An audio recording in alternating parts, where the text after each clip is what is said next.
Hello mga kaibigang minamahal. Magandang araw po sa ating lahat. Nagbabalik na naman po ang inyong lingkod. Sangyo. Ilang araw ha? Putyang ina. It's been 2 weeks. Fuck. Pero di ko matiis na di mag-upload. So simulan na natin ha. Simulan na natin ang panggagago sa mga DDS. Okay, panoorin natin si Silver Boys. Come in! Una sa lahat, congratulations dahil 5 po sa Team Alyansa na solido ang pumasok. 5 sa Team Alyansa na solido ang pumasok. Ito sila Mga kaibigan Ping! sa Manikwan. Actually, Mera ka! sila. Putang ina. Yung dalawa ay half-blood. Okay. Tatlo naman sa solidong PDP ang nakapasok. Technically, isa lang dahil yung dalawa ay electionist, mga kaibigan. At Sigo. Technically, ang nadagdag sa kanila, si Marcoleta lang. Okay, mga kaibigan. Ngayon, ang katanungan ko ay ganito. Bakit po yung mga DDS vloggers galit na galit pa rin at hindi sila satisfied dun pong sa result ng halalan? Kasi nga po, outnumbered pa rin po. Yun po ang tinatarget nila yung botohan sa impeachment. Tama naman, no? Hindi. Ang alam lang talaga nila yung botohan. Raise your hands lang naman eh. In favor, Senator in favor of acquittal of the Vice President. Please raise your right hands. Ganun lang naman sila eh. Pero sa debate yan, sa sinasabi ni Sara na bloodbath, wala sila palag dun. Kasi paano ba naman sila makikipagdebate sa prosecution kung mga tanga naman sila? Sino yung didebate nila? Si Bongo? Si Robin? Putang ina, ilalampaso lang yan ni Luistro. Diba? Ang magiging po kasi dyan mga kaibigan, mga senador, yung mga baka magiging judge talaga dyan, yung mga senador. Okay? Pero may mga katanungan sila dyan. Ito, sabi sa prosecution, ang prosecution po ay yung Congress, yung mga congressman. So, tatanungin nila, congressman, blah, blah, ito lang ebidensya mo. Sabi naman ng isa, asan ngayon ang depensa mo? Ano ngayon ang sagot mo? Blah, blah, blah, etc., etc. Nakita nyo yung galit-galit si Miriam, panahon ni, impeachment ni Corona yon, Impeachment po ni Corona yon. Kaya, nakikita ko dyan na mag-iingay lang, etong si Marcoleta. Pero yung mga ibang tameme na lang talaga sila. Si Robin? Tangina, ano bang isasagot ni Robin? Mr. Prosecution, blah, blah, blah, ka na, Sabi naman ni Bongo. Excuse me, sabi naman ni Bongo, yung mga kaibigan, maawa po tayo kay dating Pangulong Rodrigo Duterte. Tatay namin na si Digong. Hanggang ganun lang naman, di ba? Paano ba naman sila sasabat sa mga katanungan ng mga judge o mga prosecution? Mga debatehan nuwi dun eh. Ano yung sinasabi ni Sara na bloodbath? Magiging madugo talaga yun. Kasi Englishan yun eh. Hindi ka pwedeng magtagalog dun. Tanga. Stupido. So, tama yung sinabi ni Silver Boys, outnumber pa rin po sila. Kasi yung mga nanalo, isa lang. Isa lang nakapasok. yung dalawa naman dati na yun. Tingnan natin kung may panangga or panlaban si Camille. Baka namang hunghang lang din yun. Diba? Ano yung pinagmamalaki nila? Si Aimee? Ay, nako!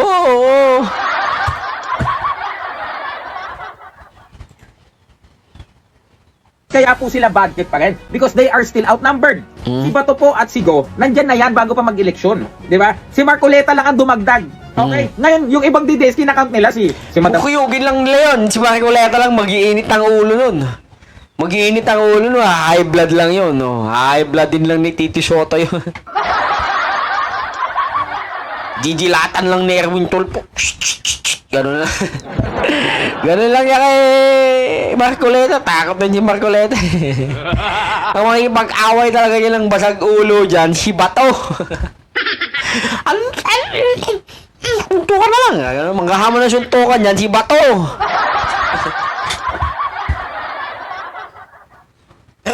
Walang panama dyan. May pagpustahan ako, ipapaputol ko. Yung aking kuko. Pag nanalo, na-quit si Sara Duterte. Siyang tunay. Kami bilang. Talaga ba sigurado kayo sa politika? Kahit kung sasabihin ko sa inyo, sa politika, patalinuhan lang. Manggagamit din si Pamilya Villar, manggagamit din sa mga ano. Bahala na kayo sa buhay nyo. Baka lang makaano sila sa politika, gagastos sila ng bilyon. Dapat ito, pero dalawa half-blood. Bilyon at mga gagamitin nila yung mga politikong malalakas para lang makaangat-angat sila sa Senado. Sino? Senator? Sino? Senator Risa Ontiveros! O, tama. Kaya po galit na galit ang mga DDS vloggers ba? Oh. Etong tatlong to sa tingin nyo, hindi kukonvict si Sara. Mga buwang ng mga DDS, gani! Tatlo sila, oh. Kala nyo hindi kukonvict si Sara? Kiko, Risa, Bam, Escudero, Subiri. Sino ba yung iba? Jinggoy. Villanueva. Buta, sakala nila. Ano si Villanueva? Ulul. Hindi mananalo yun. Hindi Duterte yun. Manggagamit lang din yun. Kapitulpo lalo na. Sa tingin nyo ba malakas ba ang mga Duterte? Wala. Hindi dapat nakapasok ng Duterte.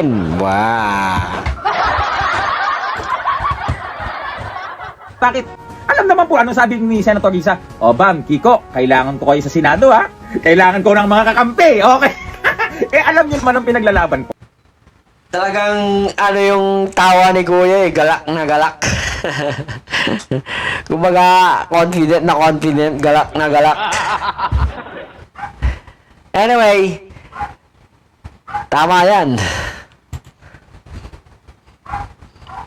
Ng liberal, katotohanan, katuwiran. Alam niyo naman po pinaglalaban la Senator Risa, di ba? Actually, siya nga yung pinaka tinakayan po ni BP Sara nung kanilang mga pagdinig sa Senado. Okay. Nagalit siya eh. Si Risa, gusto niya sampalin si Sara eh. Kaso dinaan na lang sa proseso. So, convict na yan! Convict na yan! Ano pa nga abangan ninyo, mga DDS? Anong mga kino-comment ninyo? So, good by impeachment. Ngayon, realize na ninyo kung ano talaga ang score. Bakit galit na galit pa rin ang mga DDS? Bakit si BP Sara ay hindi po siya satisfied sa result? Bakit kanyo? Technically, mga DDS, ano na yan eh. Kumbaga yung ano ni Sara, yung pag mamatapang niya, talagang kumukuha na lang po siya ng simpatsya. Ganun yun, yung parang dehado ka, talagang tapang-tapangan ka na lang, para at least kahit papaano makakuha ka ng simpatsya. Diba? Para lang akala nila matatakot sila sa iyo. Wala, hindi namang gera yan eh. Paano matatakot sa iyo yung mga congressman na yan? Mga senador na yan? Hindi naman gera yan eh. Hindi, alam naman nilang out of numbers ka din. Hindi mo rin kaya. Alanganin ba? Hindi mo rin kaya magpanalo ng isang presidente o ikaw ay manalo or magpanalo ng senador. Dahil yung mga inendorso mo naman, talagang kapit yan eh. Yung inendorso mo, mga ilan-ilan lang huwa nakuha niyan. Okay? Kasi yung talagang Duterte, talagang bumoto din naman talaga sila sa Duterte. Kaso nga, kulang sila eh. Kulang. Okay? Dapat ang ginawa mo, talagang simula pa lang ng kampanya, inaraw-araw mo ng itinaas ang kamay ng mga Duterte. At least, ang mga Duterte talaga, kasi hawak sa leg ni ano yun eh. Hawak sa kung ano man ang sabihin ni Duterte.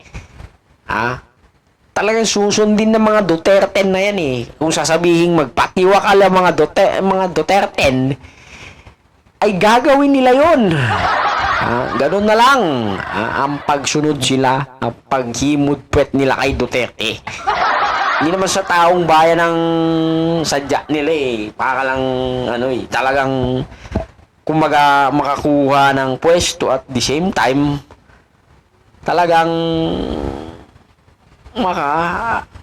sila sa kasikatan ni Duterte. Dahil hindi naman ho natin may kakaila ng Duterte ho, talagang namamayagpag pa rin ho, hanggang sa ngayon. Namamayagpag sa kalukuhan. Nakita nyo yung ibay natin sa susunod na tayo ng topic. Yung data ng Philippine Drug Enforcement, yung 14 billion sa loob ng 3 taon ni Duterte, 14 billion worth of drugs ang nakumpiska. Samantalang si Marcos, kakatatapos pa lang na 3 taon niya, magsisimula pa lang yung second quarter niya, nakakuha na siya ng 43 billion worth of drugs.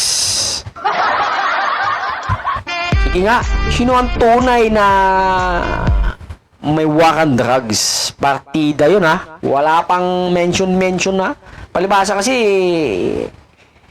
ang madami kay Duterte yung namatay 30,000 ba naman Tangina na.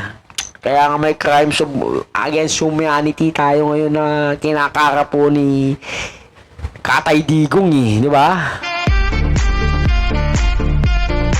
Anyway, that's the plan.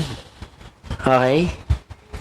Wala naman tayo magagawa. Binastos mo lahat ng mga congressman Talagang tutuluyan ka naman ngayon. Nakipagkasundo ka na lang sana. At doon ka na lang bumawi sa 2028. Ewan ko lang kung kaya mong sa 2028.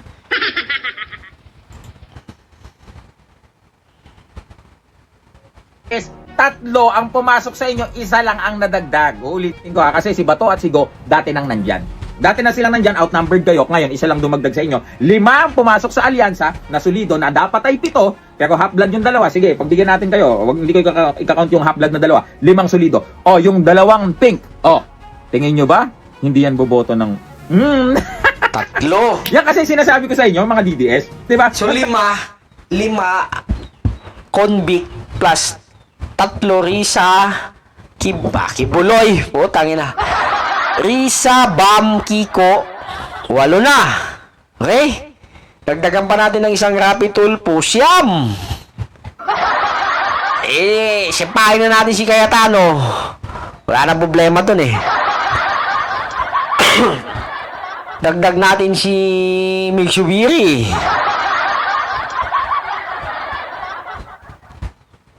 Loren Ligarda.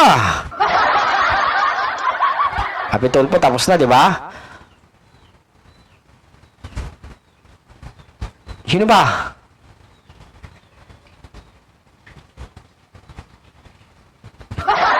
Buta ko.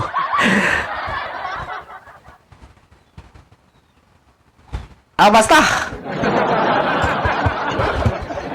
I have no time to research. Tanong kayo, bakit yung mga DDS vloggers galit pa rin? Bakit si VP Saka hindi siya satisfied? Di ba? Kasi ganun nga ang resulta, number games po sa impeachment. At yan po ang susunod nating aabangan, mga kaibigan. Impeachment is when, mga kaibigan?